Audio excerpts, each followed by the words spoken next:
With the introduction of the J-League into Football Manager 2024, this video hopes to give you a list of teams for you to go and take a look at, and maybe poach some of the best Japanese youngsters to be produced in this year's game. FC Tokyo are one of the best clubs in Japan to steal young players from. Now, they might not produce very good players consistently, but when they do, they produce absolute world-class players. At the start of a brand new Football Manager 24 game, these will be their current facilities with 18 youth recruitment, meaning they will be picking up some of the best youth players from around Tokyo, although there are obviously quite a few clubs in that Tokyo area, so there is a lot of competition. Within the first 5 seasons of the save, FC Tokyo produced this absolutely cracking youngster who has already moved on to Fukuoka. Yu Shimizutani could be what his name is. He came through the youth intake, actually I think in possibly even season 1, maybe season 2. In 2024 is when he came through, played 80 times for FC Tokyo, scoring 15 goals, then moving over to I assume the bigger side, £2.5 million, but obviously staying in Japan.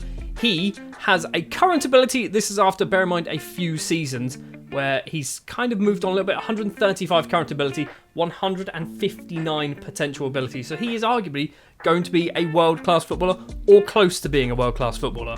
I guess that all depends on what you consider to be the potential for a world-class footballer. For me, it's about 160 and above. Going forward now, 10 more seasons into the future, they did manage to boost some half-decent players within the next kind of 10 years or so, but this is one of the standout players.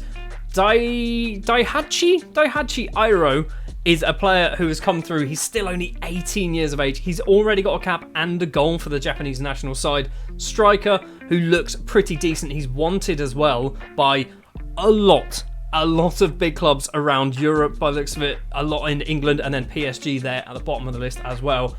Airo has a current ability of, what is his current ability going to be? I imagine it's about 130 something, 135 with the potential of 166, which, as I've just mentioned, anything above 160 I think is going to be considered a world-class footballer or a very, very top-level footballer at the very least.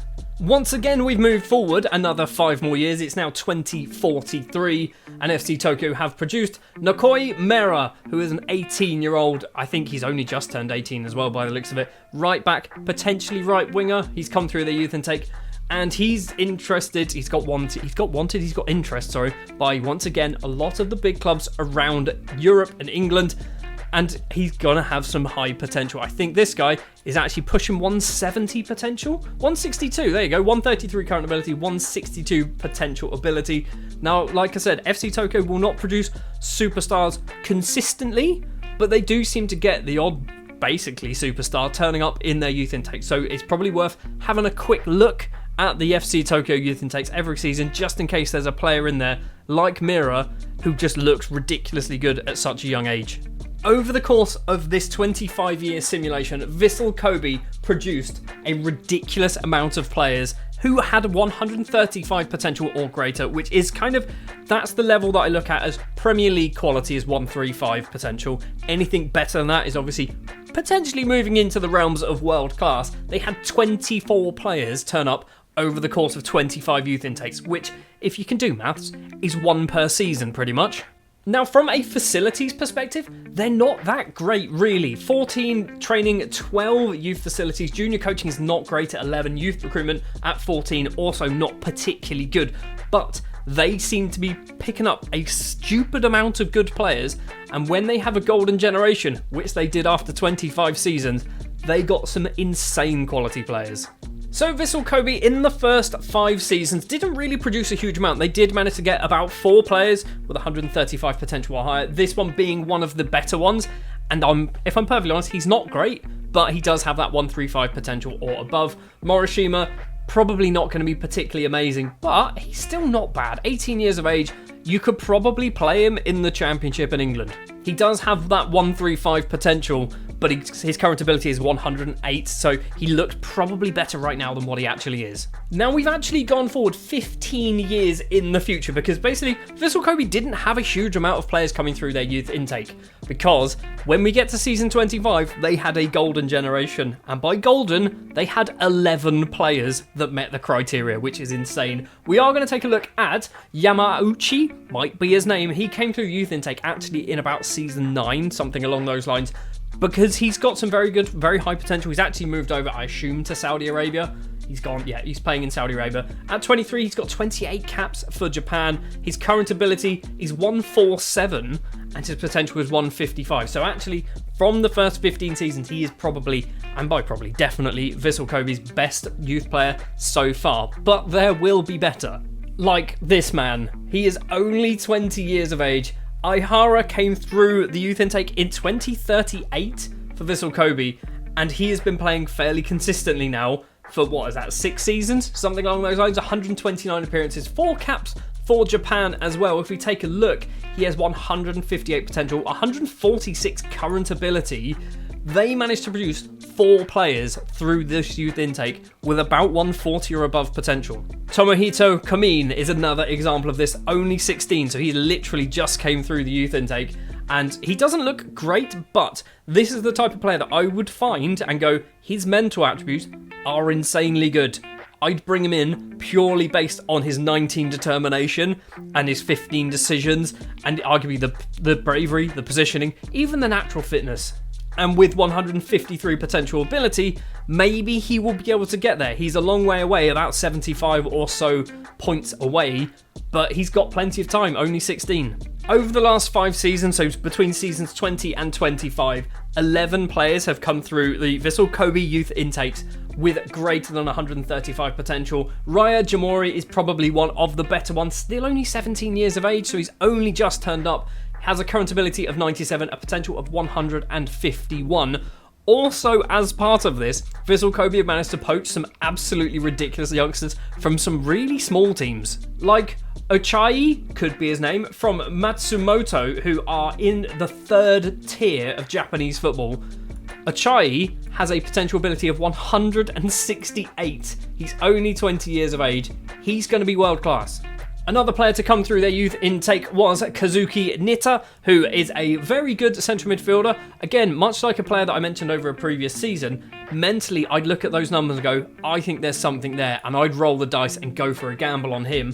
147 potential, 93 current ability. He'll be good. He'll definitely be able to make it in a Premier League team, I think. Now, if you want to get consistently good Japanese youth intake players, Kyoto Sanga is the club that you want to be checking absolutely every single season. Over the course of 25 years of this save, they managed to produce 32 players who have 135 potential or higher, and they didn't all come in one big bunch like they did for clubs like Vissel Kobe. They were getting 4 or 5 every single kind of sort of 5-year youth intake batch. So Sanga, Kyoto Sanga, is a very good team to take a look at. And I think it's very obvious the reasons why they get consistently good youth intakes. It is because of their 20 youth recruitment. They've also got 14 youth facilities and junior coaching as well, which, imagine if you were in charge of this team, you could bump that up a little bit higher as well, and you'd be getting some of the best Japanese players ever to play football.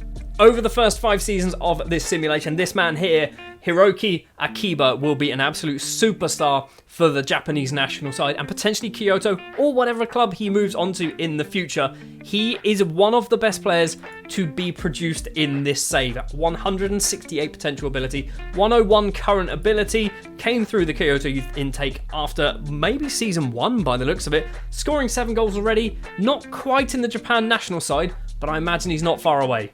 After another 5 more seasons, Kenta Chiba is produced by the Kyoto youth intake, just 16 years of age, soon to be 17 in this save, and he is just as good as the previous guy. In fact, he's almost identical when it comes to potential ability, 167 potential ability, current ability of 93, but at just 16 years of age, he's got plenty of growing there.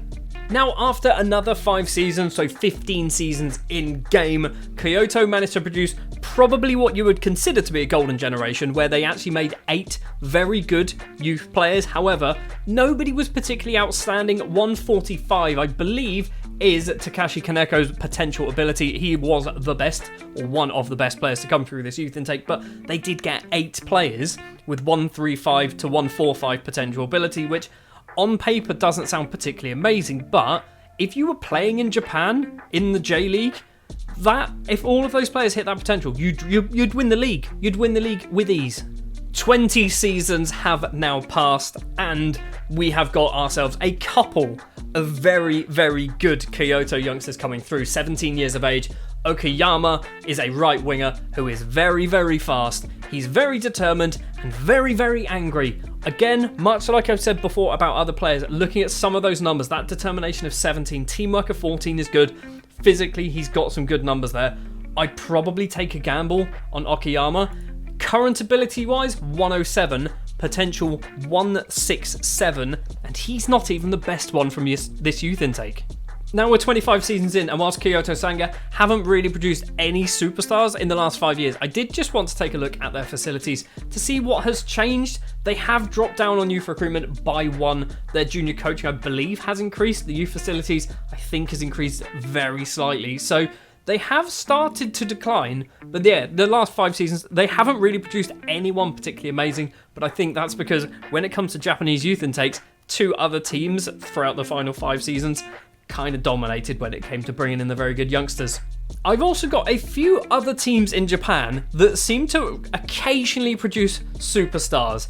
Kokoku High School is one of them. That's right, it is a high school in Japan. One of the reasons why they seem to produce some decent players, occasionally, they have 19 youth recruitment. Now, if you are clever, you can search for high school, and on the list of clubs that are here, you will see lots of different high school clubs, and they all seem to have very good youth recruitment.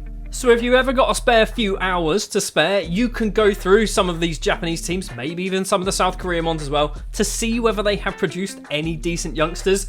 It does happen on occasion. For example, this guy, Hirotaro Sento, came from Kokoku High School, signed immediately on a free transfer to Kawasaki, but he came through that high school, so you might have been able to poach him early enough. 178 potential ability. He is possibly, I think, the second best player to come through the Japanese youth intakes throughout this entire 25-year save. The best player came from Oita Trinita, who are currently in the J League 2. We're 5 years into this save at the moment, so I don't know whether they start in the J League 2. It looks like they do, and they've recently been relegated in this save. Oita Trinita have the best player that Japan have ever produced. And at 17 years of age, he is still here as well. But he has 180 potential ability.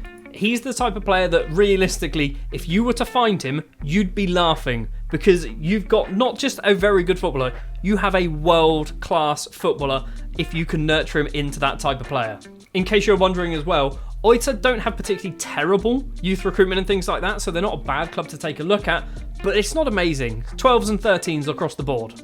The last club we are going to take a look at is Ventforet Kofu. Probably not how it's pronounced at all. Currently in the J League 1 in this save, we are 20 years into the future, but as you can see, they're a bit of a yo-yo club. Primarily a J League 2 side, but in this world, I think that's Season 1. So they get promoted, get relegated, get promoted. They're effectively West Brom of Japan. However, this West Brom of Japan did manage to produce Keisuke Azueke, might be his name. He is a ridiculously fast striker and maybe a winger. Mentally, he is very, very good. Technically, he's kind of lacking, but as a winger, he can dribble. His first touch is pretty good. He's got decent technique. Maybe that's all you want him for. Now, the reason we are taking a look at him is because his potential ability is 179. So he is going to potentially be a ridiculously good footballer playing for Japan. He's wanted by lots and lots of teams across Europe. So yeah, there are some teams that you can take a look at in Japan that you might not necessarily know about, and they will get yourself some very, very good youngsters. You just need to know what you're looking for. If Japanese players aren't, however, your bag, you maybe want to sign somebody from a Romania or possibly Paraguay. Maybe check out some of these videos on screen and you can possibly find yourself an absolute gem hidden in a very obscure team.